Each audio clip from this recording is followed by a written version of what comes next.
But yeah, we were talking about smoking pot. So, what was your experience about it again, Gabe? None. You want to like hit me up with your connections and stuff? Like, there's a moment in which someone's like, you know what? I'd really like to see like you eating a pot brownie and just watching your reaction to that. And I'm like, I kind of am curious myself, but I am also just not about it. Well, Gabe, you are a pot brownie. I am a pot brownie. What does that mean?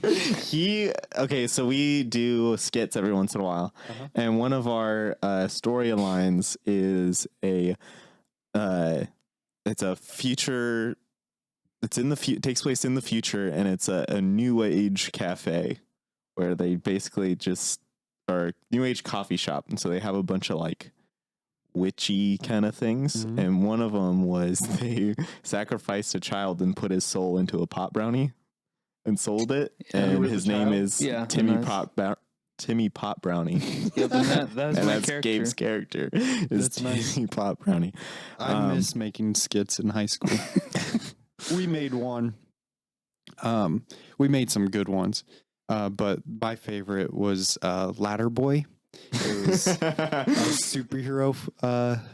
We just made a trailer for this film, but a superhero that his power was he could turn into a ladder.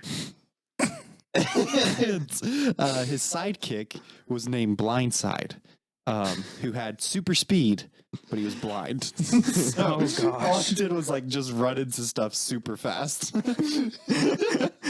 And then the villain was Roly Poly, who was just a dude like dressed up in all black with boxing gloves on and would roll and just punch and kick people. It's hilarious. I'll have to show you guys it. But yeah, I miss making skits. That was a lot of fun. Yeah, that's one thing. Once I get a good camera, I really want to start making skits again. Make a sequel to our Tony's Chocolonely.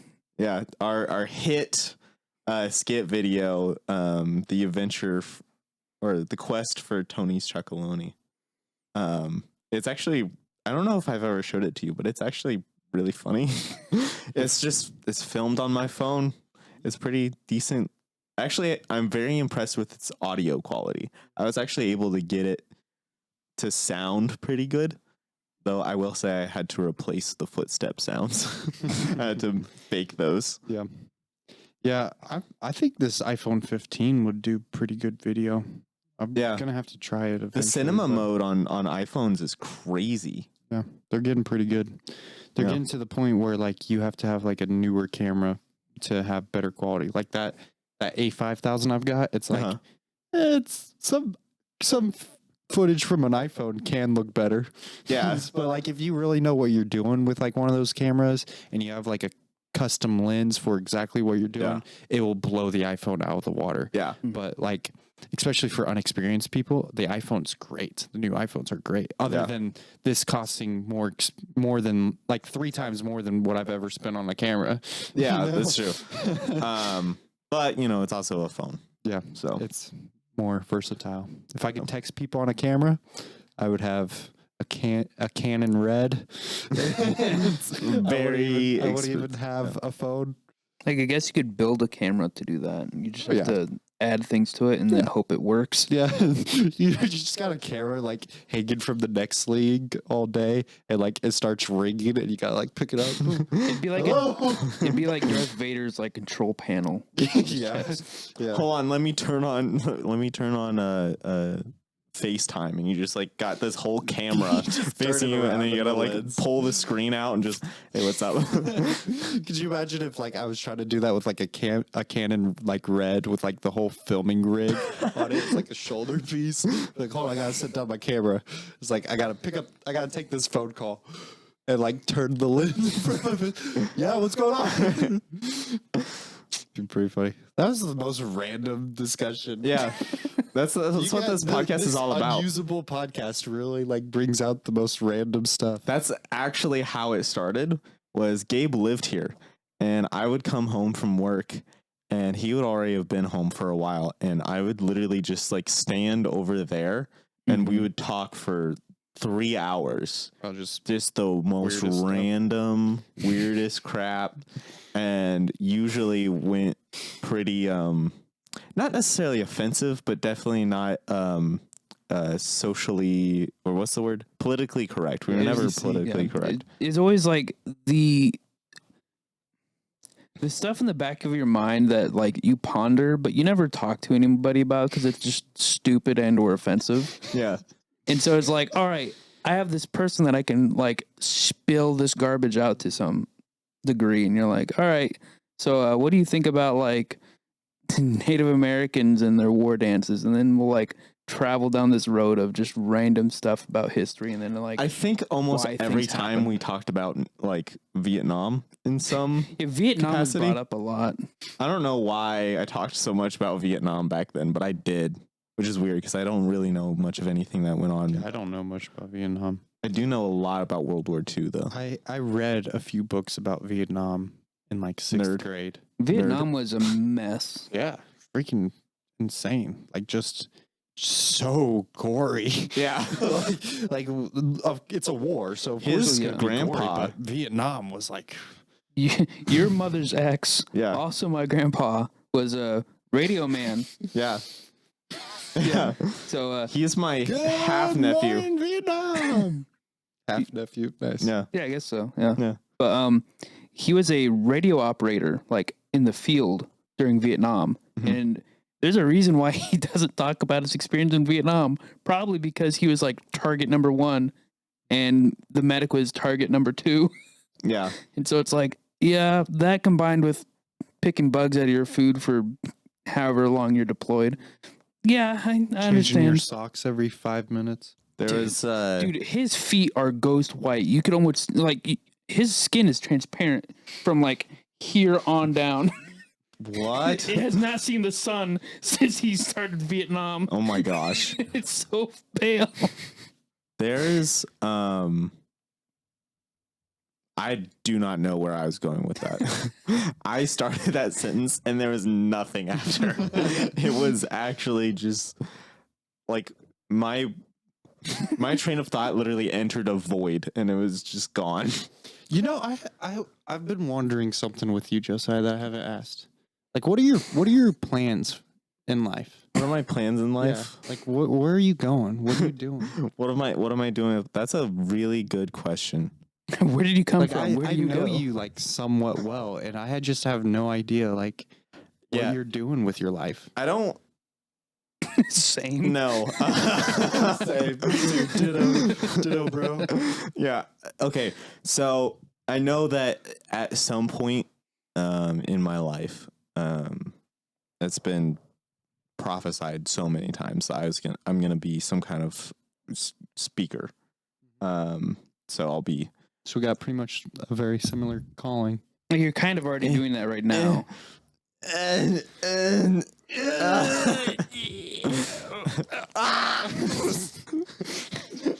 Scream like that. Public speaking. Public speaking. So yeah, that's my kind of I can't wait to thing. like regularly preach. But I just love talking about Jesus. Like I was talking about tribulation and the rapture and that type of stuff with my coworker today. And I've just been in a great mood since it. Like nothing gets me more excited and more passionate than talking about like Jesus or the Bible or God. It's yeah. I'm just so passionate about it. And people just ask me like simple questions, like conversationally about like that type of stuff. And next thing you know, I've been preaching to them for like 30 minutes and they're like very like invested. So it's like, I definitely believe God has like gifted me in that area in like preaching. And so I'm excited to see where it goes. Yeah. So before I was born, it was prophesied several times that I was going to like go to places where, like the name of Jesus has never been like heard before. Which I am terrified because I don't know where those places are, but they sound terrible. Yeah. Yeah. And I can say that because they're not going to hear this. Because they don't have an. We said Jesus, so now you can't. It's impossible. It would break the prophecy. Yeah. So it can't happen. Well, can't and won't.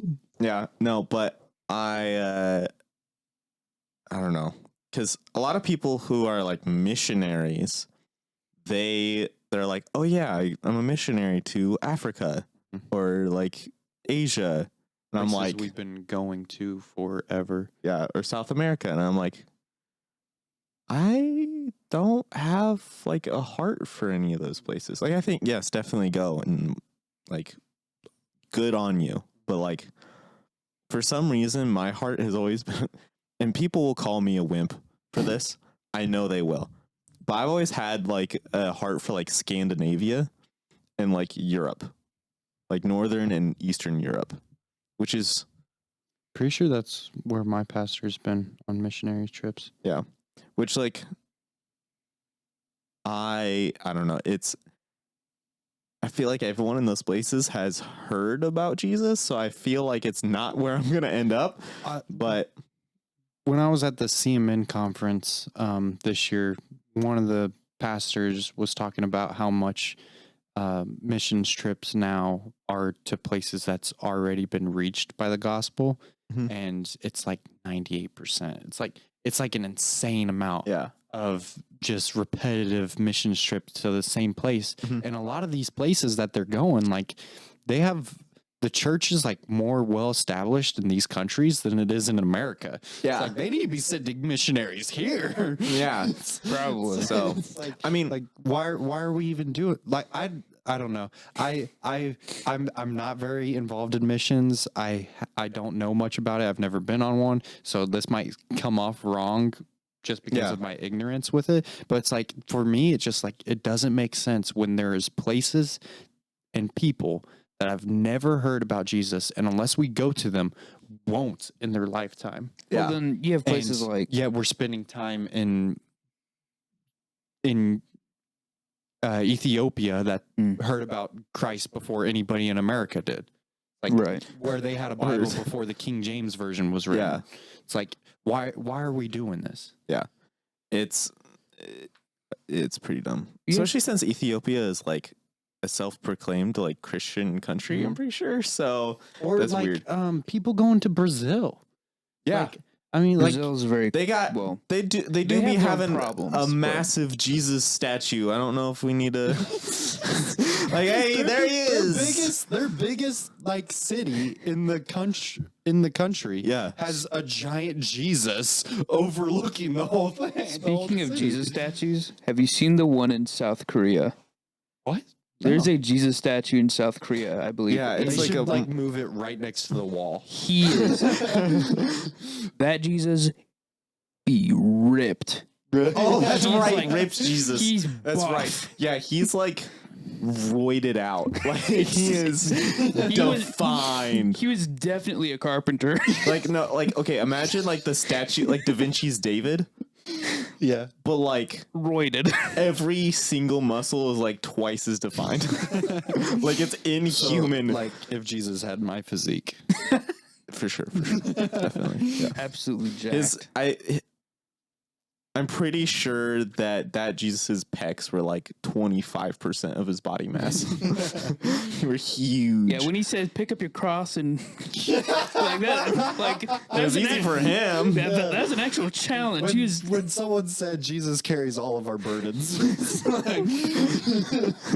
You know what? pressing all our burdens is what he'd be doing. you can actually find worship services that were like done in South Korea at like Korean churches, and it's like so interesting listening to worship music in a different language, especially like yeah. in an Asian language, because you're like, oh my gosh, because like they'll have like English subtitles of what they're saying, and I'm like, that is a song that I've never heard of before. That's cool. Yeah. I like that. Dude, I love listening to like worship Spanish music. Yeah, 1%. Yeah, I'm gonna run until that battery dies. Spanish worship music. I love Spanish worship music, and most of the time I only understand like one out of every three like phrases they say. Yeah. Be like, oh yeah, you have my heart, Jesus. Yeah,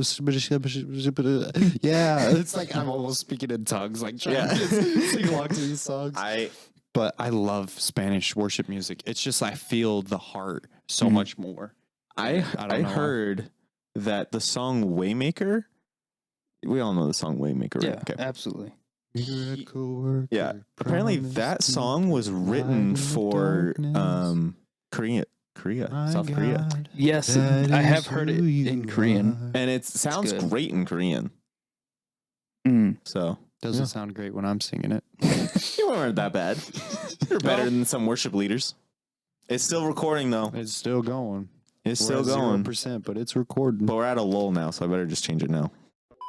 So I I tried to come up with some skits we could do. But I thought about it for a good 5 minutes or so, which is not very, but you know, the only skits I could come up with were about a certain thing that's been going around the Christian community recently that may or may not involve a certain pole and a shirtless man and Mark Driscoll. I was there. I watched it. Yeah. I was there for the whole event. I was this is the question all day.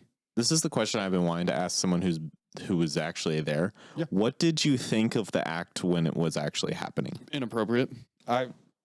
So before the act even happened, I was sitting next to my pastor, and I nudged him. Like we were waiting for the whole thing to start. Yeah. And the platform and the pole was out in the middle, and I nudged my pastor. And I was like, "It's a little concerning to see a raised platform with a pole in the middle of it."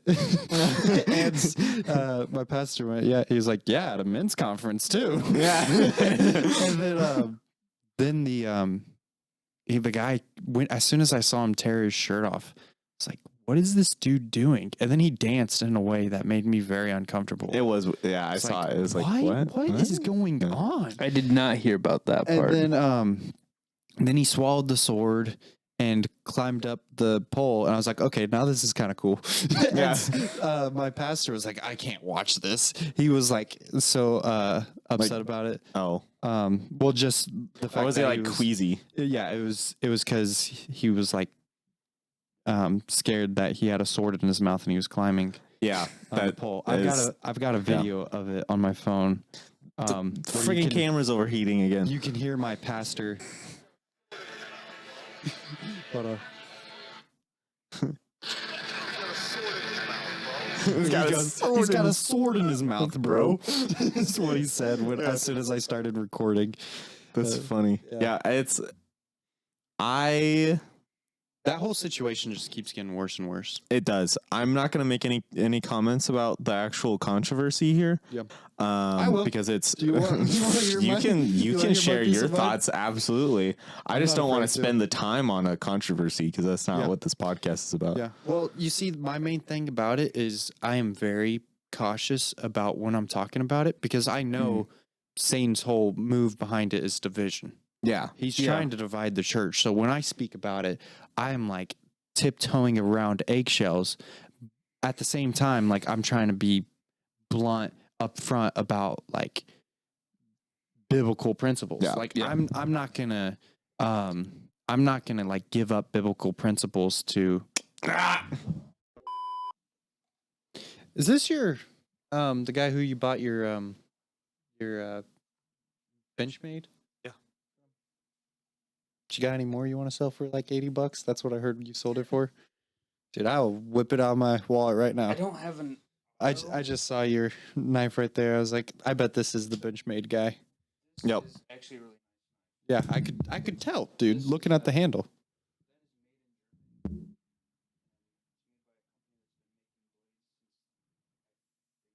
We are recording, by the way. Yeah. I gotta see if it'll take off arm hair. That knife is the. Ladies and gentlemen, we're talking about knives now because it's been like 5 minutes between every time the friggin' camera shuts off. This is the most annoying recording ever. I'm so sorry for wasting your time, Bryce. But my mother didn't let me use her laptop. So we have to deal with this. Oh, just watching off the TV. Maybe that's why it's overheating, is because the playback is like too much for it. It still shouldn't be. Shouldn't be. This is stupid. Yeah. But yeah, We're using his camera, which is why he's like scared. Yeah, Like, it's was this camera upsetting me. sharp? Yeah. A But- brand new camera. This is my first time using it. But I have one of those. I don't have one. My friends have one, and we just record through the HDMI. yeah, Looks there great, wasn't a and it problem. never overheats. So, yeah, Just to think, it just probably's got way too much dust built up in it. Cause probably. that, like the lady I bought it from was like, yeah, I used it twice, and then it just sat in my apartment forever. So it's probably just all gunked up with dust. Yeah. Aren't there places that work with cameras, like clean them out? Oh yeah, Yeah. So there's probably somewhere local you can go. yeah, definitely. Probably. Or I could just watch a YouTube video about it. That's an Do it option. myself. Yeah. That's how I learned how to work on cars. Not really, but That's I how was like, some of I thought what- your dad some was like of a what- big car guy. me and my dad rebuilt a lot of like small engines and stuff together. Like Yeah. we rebuilt a lot of like 4-wheelers, jet skis, dirt bikes, that type of stuff together. Me and my dad haven't worked on that many vehicles together. I mean, when my truck's broke down and I've had to get towed, we've worked on my truck together. We did a radiator in one of his work vans together. That's all I can remember really. But most of what I know, like vehicle mechanically wise, is just because I was like, I could probably fix that, and I went into it and I figured it out. Yep. Yeah. But you have experience with small engines, so you kind of got an and then I idea of also how things work. I worked as a service technician for hydraulic, pneumatic, and electrical equipment for a long time. And if you know how to work on hydraulics, pneumatics, and electrical machinery, like you pretty much are like a mechanical engineer. No, I'm just kidding. That's what I wanted to go to college for, but I never. I brag about this all the time. You know, all the way throughout high school, I never once did an assignment outside of school. If I didn't get it done when I was in the school building, I didn't do it. And if it wasn't for first semester of my freshman year, I would have graduated with a 4.0. First semester of freshman year was the only like report card I had that wasn't all A's. And it was because that first semester of freshman year, I just didn't care entirely. And then after that, I was like, well, I might as well like try while I'm here. That's what I decided. So that first report card I got, it was the only one I ever got that said my GPA on it. For whatever reason, they stopped doing it on our report cards. But it said 3.1. And I was like, that sucks. Yeah. And so I was like, I'll try while I'm here. Straight A's the rest of high school, graduated with like a 3.7 or something like that. Never once did an assignment outside of school. And so I wanted to go to college to be a mechanical engineer. I just wanted that degree. Because I was always obsessed with like being able to fix anything. It's like, I want to be that guy. And that's what you always hear about mechanical engineers. It's like, if people with mechanical engineers degrees, they can fix anything. And I figured out like, there hasn't been one thing that I've given up on while fixing. Like every single thing I've ever worked on, I fixed it. It seems It's like a lot of people that go into YouTube end up having a degree or dropping out of college, going either in that direction or like law school. Yeah. College is a scam. College is a scam. Unless you're going to kind be of like is, a doctor or some other position that requires a degree. It's funny, every time I say college is a scam, people get very defensive. Yeah. And well, the thing I always hear is, well, doctors have to have a degree. I was like, doctors. okay, yeah, what else? Yeah. Your lesbian dance study degree does not matter. Any arts degree is stupid. Yeah. There is some good reasons to go into art school, and it is literally because you already are so good at a piece of like artwork that you're like, oh, I want to do this better. And so you go to college to learn stuff. Yeah, I feel like That's it. The resources now outside of college are better options for almost everything Yeah. than what college totally is agree. anymore. You can learn the same things the same things that they teach in college. You can learn off of just free documents on Yep. Google. Yep, exactly. And the only difference is you spent thousands of dollars towards a degree, and I get it, Mhm. you're certified, but even then, you have You people have with a fancy piece of paper that you get to hang on like your that. wall. That's a Yeah. receipt, and so what people It is. it's crazy because like A receipt for hundreds of wasted Yeah. hours for hundreds of thousands of dollars. because like you know how often people will get a degree, and granted, the degree does help them because like people like employers see that like they're dedicated, they're going to get the job done. That's what they really want. Yeah. And so like my mom, for example, she has a degree in advertising, Mhm. and she doesn't do that. Yeah. She's in real That's estate. how most people are. Yeah. She's Yeah. in real estate, which advertising helps, but Yeah, she's not that's even true. part of the advertising group in real estate. Mhm. She does her own thing. Yeah. So it's Well, she didn't become like an actual realtor until like 3 years ago. She just worked in management of a real estate of company. a real But estate yeah. company. But yeah, still. So Yeah. she was really not using her degree for a Yeah. long time. And she didn't really have to. And No. that's the fun part is really your degree only proves that you have dedication to do something. You get that same dedication just by saying, "Hey, I've worked at this place for 6+ years." Yep, exactly. That's what I was gonna say. Yeah. Like if dedication, like if you're like, yeah, but if I get a college degree, I'm gonna just restart what I said.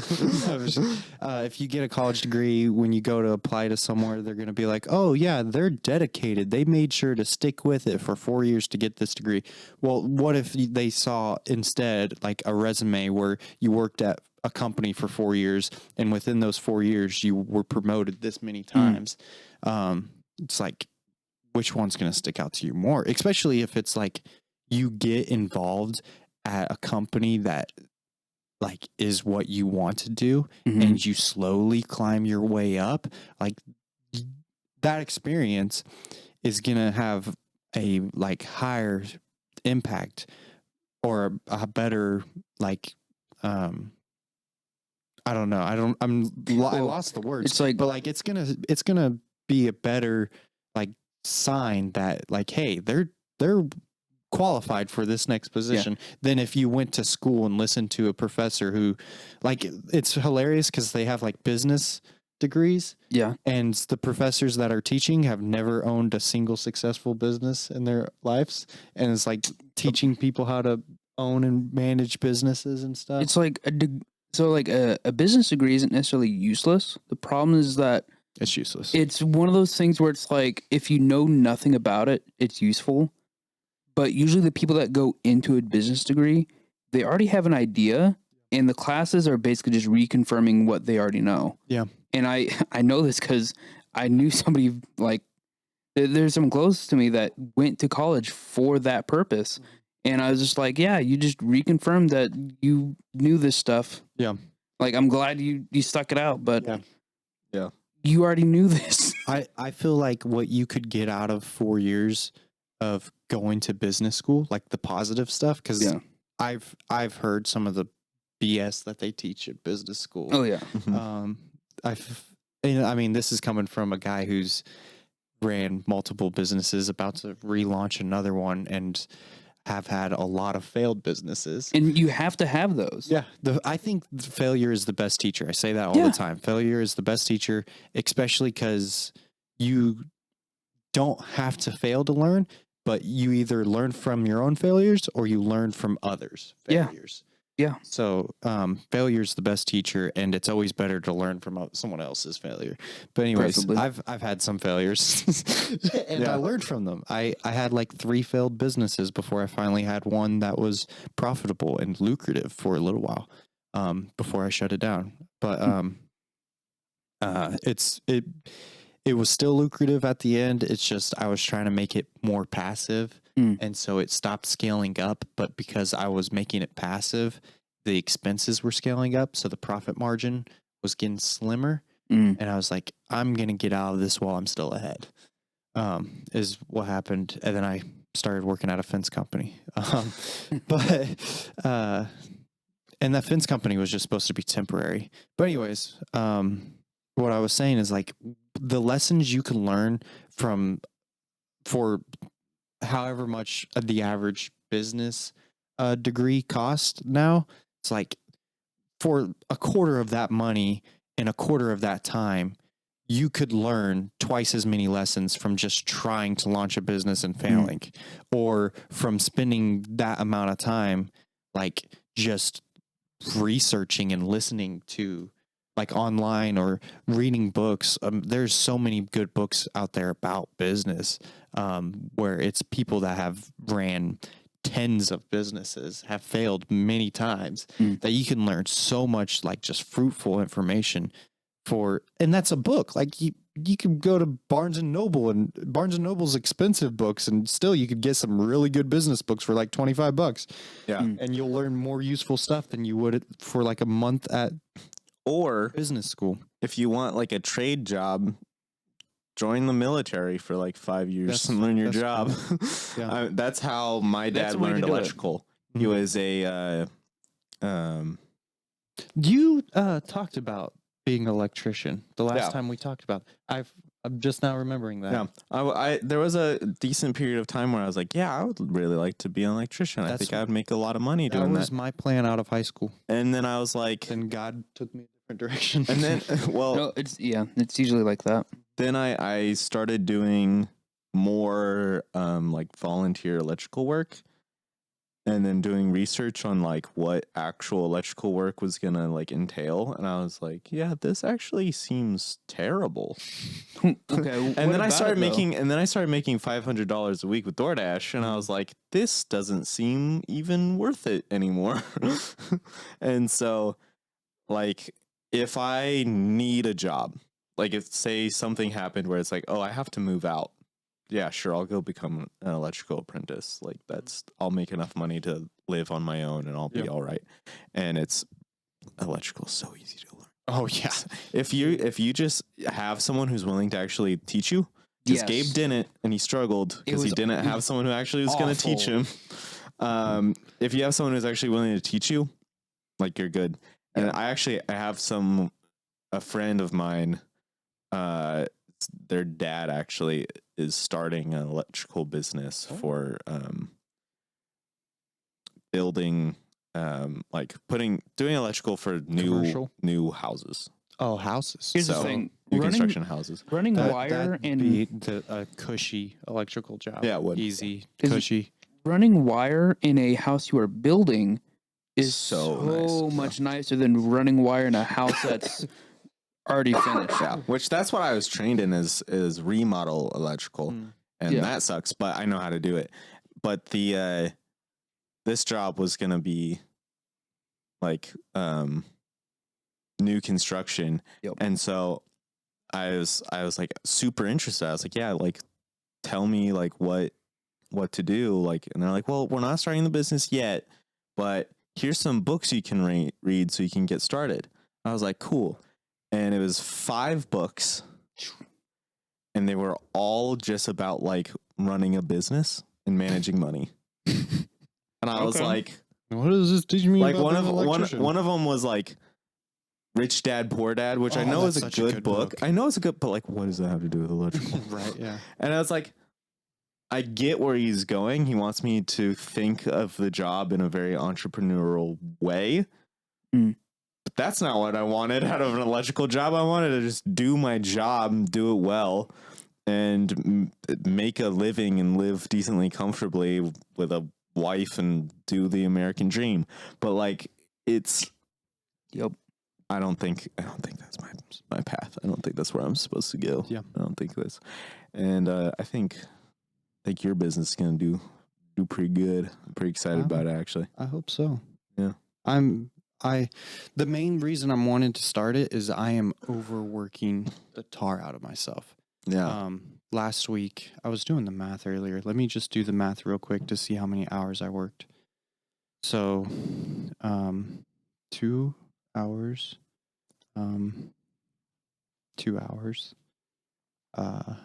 What's 7 to 3.5. Whoa, that's not right. What did I say? 4. So 4 plus 3.5 plus what's 7 o'clock till 3 o'clock. That's Wait, like 7 in the morning? 7 a.m. to 3 p.m. That'd be 5 plus 8. 3, 8. Yeah, That's 8 so hours. 8 plus 41.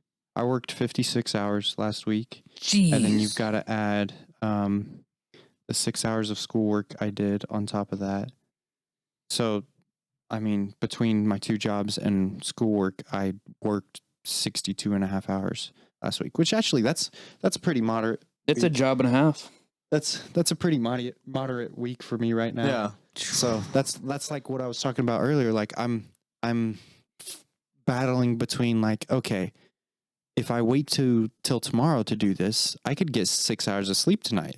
It's like, but this needs to get done. So maybe I like do 30 minutes of work and I get 5.5 hours of sleep. I think I can do it. And that's one of the main reasons I want to start this business. Also, I feel like God's calling me to. I definitely feel a calling to it right now. But then another is I'm like so like just get it done, multitask like where I'm at right now, that when I'm at my actual job now, it feels like I'm pissing away time. Yeah. Like, I'm building a fence and it's like I could be like reaching out to these people. I could be sending this up. I could be scheduling these people. I could be figuring out a solution to this. I could like all this stuff. Like every time I'm at work, especially because it like a lot of what I'm doing is like mindless activities now that I've been working there so long. Yeah. It's like I've done this so many times that like my mind is just wandering while I'm doing it. Like my mind is thinking about all the productive things I could be doing. Yeah. At that moment. That's what happened to me at like Rocco's. Pissing my time away just doing stupid fence work. Yeah, that's how I was at Rocco's. Was every second I was at Rocco's, I was thinking of everything else that I was going to do. Mm-hmm. Especially when it came to like the last 6 months, because I got moved to only working 3 hours a day. Dang. And so it was literally like I'd wake up, they were like, go to work. They were like, maybe if we don't like schedule him as much, he'll like come with a better attitude. Yeah, I was like, no, it got worse because I was literally just like, okay, so once I get off work at 2, I got this, and I just wasn't paying attention to the work. And like, I don't want to say that like restaurant job is harder than fence because it's just not, but it's like at Pizza Hut.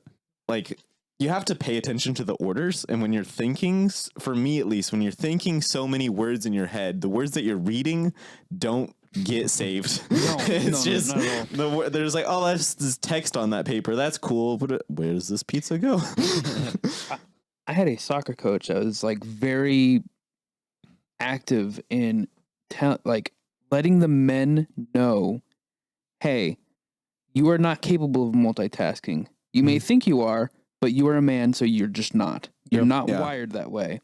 So when you're on the field, you need to be paying attention to the game. I don't care about your girlfriend. I don't care about your mother. I don't care about anything else going on, and neither should you. You're playing a game. There's a really good book called Relentless by Tim S. Grover, the guy who trained Michael Jordan, Kobe Bryant, Dwayne Wade, and LeBron James. Like he was a personal trainer for all these guys. And he like his work that stands out the most is what he did with Kobe. He calls it the dark side. And if you've ever like been like really invested in something to where like you are doing a really good job at it, and like 5 hours pass by and you don't remember anything that you've done, but you've been just so fixated on every little task that you did such a great job.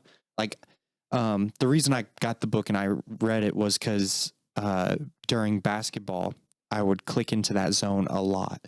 And when I started running cross country and track, I started to click into that mindset as well. And so I was able to push myself much further past where my mental barrier was. Like I would hit a mental barrier where I was like, this sucks. You're in a lot of pain.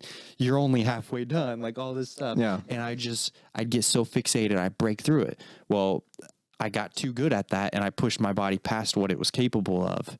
My junior year, I went through 7 injuries. Jeez. Just from running too hard. Yep. And that's why I bulked up for my senior year. But when I got injured, I had to train myself out of that mindset to recover from my injury and to get back. It was actually the first injury that happened that I had to train myself out of to recover, because that was the torn patella tendon right there in my left knee. I tore that, and I went from being like the 5th fastest guy on the team to being the 2nd slowest person on the team, including women. Like I refused to walk, but I probably could have walked faster than my running pace. It's like how bad my knee was. But I refused to stop running. I kept running on it. And I had to train myself out of the mental place I was, where I was just so like developed at just breaking through the mental barrier. But then I trained myself completely out of it to where it was like anytime something got hard, like I gave up. And I just fixate on the problems and stuff.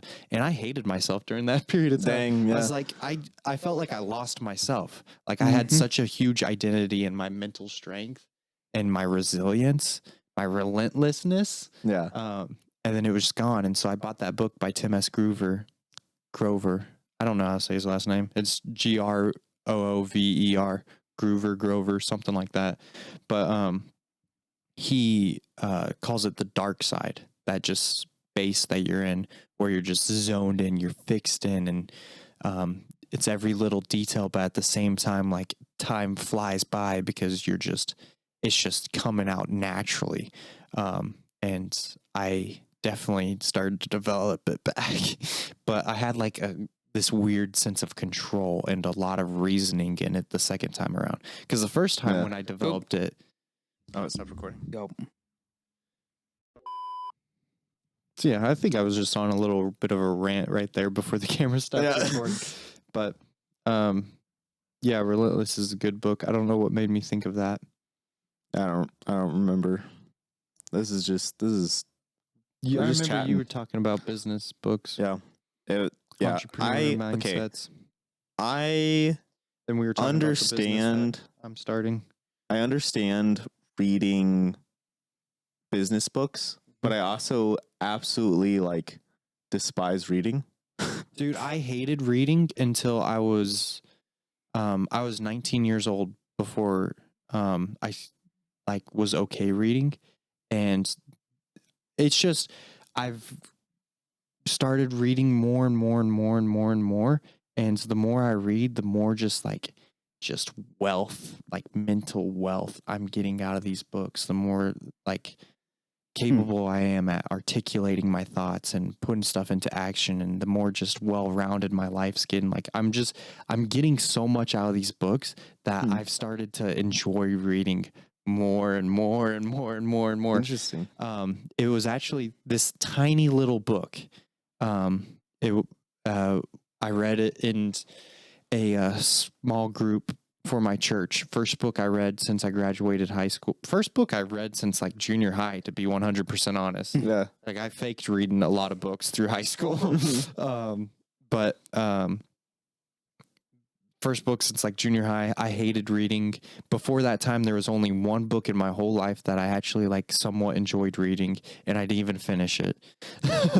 And so I got this tiny little book that was like maybe like 125 pages. And it was for a small group at my church. That was a leadership development small group at my church.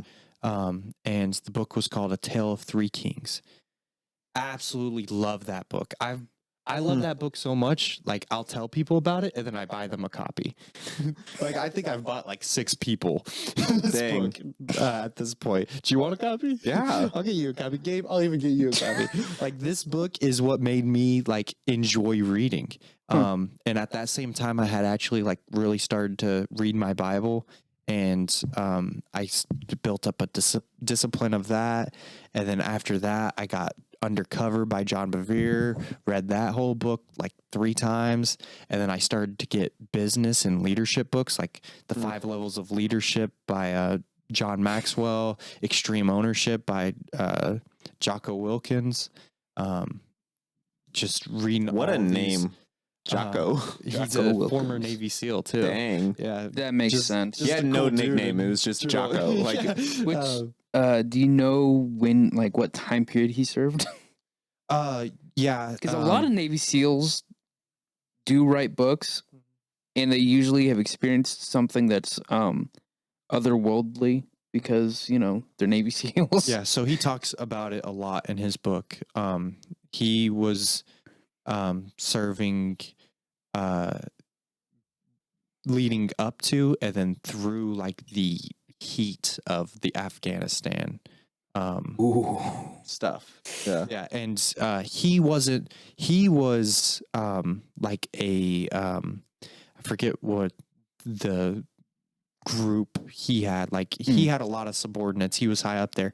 Barely ever did any actual like house sweeping and like actual boots on the field work. He was managing all those people, and he was the Right. leader. And so he had to make the high up decisions, knowing that the consequences were people are gonna die. Yeah, and like that's losing just his unavoidable. Yeah. Yeah. And so it's like that is the highest stakes of leadership that you can have. And so the amount of just leadership wealth, like of information you can get from that Yeah, book dang. is just crazy. I loved that book. I actually started reading it a second time and I didn't finish it, but now I'm definitely going to. But yeah, that book, that just the simple 125 page A Tale of Three Kings, completely like ramsacked my life. Like I was going through such a difficult time, like mentally, spiritually, physically, and that book like just completely explained to me like why God was putting me through what I was going through. Made a biggest impact in my life than any physical thing ever has in my life, along with my pastor's commentary and getting to discuss this book with him and stuff, and his lessons and just his mentoring since that moment to now. It's just completely changed my life, because like I graduated high school without ever having like really read a book of the Bible. Yeah. And now I'm in school to be a pastor. Yeah. It's like now I have a calling to be a pastor, and people have prophesized over me that I'm going to be preaching to crowds of thousands of people. And it's like I remember I tell this story pretty often, but when God first told me I was going to be a pastor, it's like, got the wrong guy, pal. And like weeks went by and someone came to me and was like, hey, I had a dream that you were like ministering to a lot of people. You were feeling like this pastoral role where you were just ministering to thousands of people. And then someone else came up to me and they were like, I had a vision of you preaching to a crowd packed full of like thousands of people. And then I had another person come to me that was like, yeah, I felt like God was telling me that you were going to be a pastor like of a church. And I was like, okay, God. Well, shoot. You're making it pretty clear now. You're like, So I get the message. Yeah, I I was like, understand. I accept it now. I was like, Yeah. I guess you had the right guy. And so I finally went to my pastor, and that was like the most nerve-wracking part of it, was like going to my pastor, because I'm going to usurp you. my reaction was like, bro, no way. Me? No. It's like, especially at that point in time, because like I had just gotten out of a relationship where we were not God honoring. And it completely like destroyed me. I was in a tough place mentally. Before, like God had already delivered me from that place mentally by the time he called me to be a pastor. But I still was like, I was in a very tough place. And so I really started seeking the Lord, and I was developing this crazy relationship with God so fast. It's like I went from not knowing him at all to like him being like what he should be, everything, Yeah. you know? Mm. Anyways, like I knew how I grew up. I knew the person I was, especially in high school. Like it's not someone who goes to be a pastor. Yeah. it's like, and I was like, God, it can't be me. Like I don't even know like any of the Bible stories. Yeah. And he confirmed it so many times, and I was like, okay, I guess I need to talk to my pastor about it. And it was nerve-wracking because all the things that I thought of myself when God first called me to be a pastor, I thought my pastor was gonna see in me and be like, you sure he's calling you to be a pastor? But no, my pastor saw that calling for ministry on my life way before God ever called me to be a pastor. And so he was like, let's go. He started telling people, yeah, this is going to be our first campus pastor right here. Yeah. And stuff like that. It's like, oh, this is a much better reaction than I thought I was going to get. Yeah. Yeah. No. Yeah. That's. I don't even know how I got I don't onto know that. either. We need to do this again. Yeah. Brain dead. Yeah, we'll probably have you back on. Cool. Yeah. Cool beans. We'll all. We'll make try to sure give you a good heads up. Yeah, I'll next time I'll give you like a month. It's really easy for Doesn't me need to to plan. Well, you gave me like 2 weeks. That was more did. than enough. Oh, okay. It's Yeah. fine. We record in 2-week section. Oh my gosh, 2-week sections. So like we Every 2 weeks. Bi-weekly. yeah, I recorded after the end of our last recording session. I was like, I need to get someone else, and like it took me like a day to be like, okay, let's get Bryce.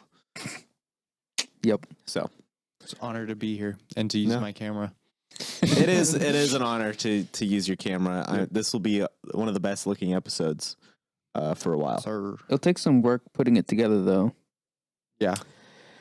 Yeah, and let's Like not talk. 5 Let's not clips. talk about the my last gaming video recording session. So okay, on this channel, there's every Monday there's a podcast, and every Thursday we have a Let's Play. And our last recording session, I figured out what happened. It actually wasn't even our recording software glitching out. It was just my stupidity. So I have like. He's heartbroken right now. A little bit. We spent a long time on this. We did. Are you serious? It wasn't a technology error? No, it was so I had it set so that like it would record the gaming footage on a separate file, and it would automatically generate the name with the date, but not the time that it started recording or anything like that. Like he was just wanting to hold my hand. Amen. Okay, so it was just the date, and then after the date, it just said game capture, and so that was the file name. So when we did 2 files, it generated the same name and just replaced the file. So this is actually what happened. We recorded it. I realized, I'm gonna have to re-record the second half of the gaming thing, but that's fine. I'll just figure it out. Well, I played ahead to the point where we got to the second episode, and then I looked at the file and I realized it was the footage from the second episode. And I was like, oh, I have to replay the first episode. So I had to go back and then replay the same section of the game for a 4th time. The same 30-minute section 4 times in the span of 3 days. I wanted to die. That file, that like video project is on my computer right now, like half finished. It took a long time. It took like 2 hours. No, it was like 1 a.m. when I finished recording, and I was like, I don't want to do this anymore. Well, what's funny is that was the 4th time recording it. No, that's 4th time playing. 4th time playing. Okay, 3rd time recording. Yeah. So like he plays ahead, so he cut off like wasted time figuring out what we're doing. Which for this game it's necessary because of the type of game it is. Yeah. But I don't want to spend an hour on trying to figure out a puzzle when we're also like having good conversation. Or I just have good conversation while I just do the puzzle. But Okay.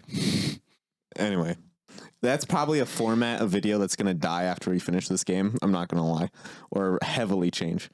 But anyway, that's a whole thing. This is a messily recorded channel. I've gotten a lot of compliments on this channel, like, wow, that looks really professional. You do a really good job. I'm like, guys, no, it's all smoke and mirrors. It is a mess back here. It is awful. Anyway, would you like to let's roll out the red carpet here. We got this camera, the camera that's in your bag, or the camera that's in my office. Tell us where we can find you, where people should be looking, and what kind of content. I would say, don't go looking for me. Don't find me. I don't live at. I don't have a social media presence. You do at not. all.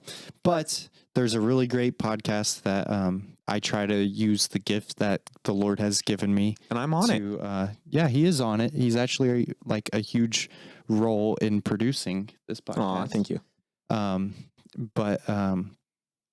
It's called the God Strong Podcast, where we're trying to help build up young men in their walk of Christ and just build a strong And community also together. getting jacked. No. teaching just lessons that have been very valuable and important to like me, my co-host, our guest, whatever it may be. But I'd say don't go looking for me, but if you're looking for a Christian podcast where you can learn what it is to be a young man pursuing the Lord, or get some advice or steps, I will say, look there. It is probably the Trying to do our most best. fruitful Christian podcast out there that I've heard. Because like there's a lot of Christian podcasts where either it's just a pastor giving like a recap of a message, which is good and fruitful, yes. But then like every other Christian podcast, they usually go over like the controversies in the Christian community, and y'all don't really do that. Yeah, no. I don't think you guys have ever done that, actually. Probably never will. Yeah, Unless it's something that's within God Strong that we need to address, like if there's a rebuke on us or something along those sorts, like just to, like if there's anything we need to publicly repent of or anything, I could never see any, like, what would be the right word for that? Like just, drama going on that podcast. The goal of it is to just lead people to closer relationship with God. Because like I know where I started in my walk, I would have loved this podcast. When I decided like, hey, it's time to stop just playing around with God. It's like he's been seeking after me. It's time to take this relationship seriously and find out about God. It's like I had such a huge desire and hole in my heart to just fill with the Holy Spirit and to fill with the Lord's love that I was seeking everything. I was listening to like 5 sermons a day. I was falling asleep to a sermon. I was reading like 5 chapters of my Bible every night. I was in all the small groups I could get a part of. It's like at that time in my life, I would have loved to have a podcast like what we're aiming for with God Strong Podcast. I think one of the best ways to describe the God Strong Podcast is it's basically a Bible study with very informed people. So like imagine having a Bible study of just pastors. Yeah. I would want to be there. I want to listen to that. And that's basically the format of it. Is it's less podcast talking about like, you know, people's lives or like whatever, like the behind the scenes, which podcasts usually go for. And it's really more just about like the stuff you would talk about in a Bible study. Yeah. And it's pretty legit. True, I like it. It's good. I don't know if I keep the like very informed part about it. I don't feel very informed. I mean, I consume a lot of information. So a lot of what I talk about is just like a regurgitation of what I consumed. But I want to say some of what I say, but then the rest of it, I would say, especially on that podcast, is just Holy Spirit guided words. Like most of the time, 90% of the time, it feels like I finished saying something and I'm like, where did that come from? Like that was like 80% of what I said when I was on the podcast was just like Oh dang, man, that's pretty. That's Yeah. fire. I didn't even think about that. Yeah. That's good. I So remember when I first like really started pursuing God, people just instinctively were asking me biblical questions. I was like, why are you asking me? But I was answering them. I was like, wait, where did that answer come from? Yeah. And I'd like go and like spend hours like doing biblical studies of what I told them, because I was like, please God, don't let like what I said to them be wrong. And like after it just kept happening and kept happening, I'm like, man, the Holy Spirit's awesome. Like Yeah. he's speaking through me to these people. He's using me to teach these people. It's like that's just awesome. It's amazing, and it's something I'm very like just grateful to be used as. Yeah. Like just I mean, there's been so many times where I have to like break while I'm talking to someone about something, and I'm like, I just want to acknowledge that I didn't know this stuff until I just now said it. So this is just as cool to me as it is to you. Yeah. And right. that's usually when they like kind of get hit with this like, oh, whoa, yeah, you'll just be that's- talking and talking and talking, and you'll be like, oh, that was really good. And Thank then you, the other Holy Spirit. That was really good. And the other And then you just person's get like to- freaks out. They're like, what? whoa, and it almost like cements the what you just said in their head. Like, oh, I need to actually pay attention to this. Yeah. I think it's very effective. Thank you, Holy Spirit. Thank you, Holy Spirit. Praise all right. God. All right. Well, that was That was the podcast. the podcast. We can't Most use of it's unusable. we can't use any of this. It was awful. Bye. Very offensive. Can't believe us. We're gonna get canceled. It's about time.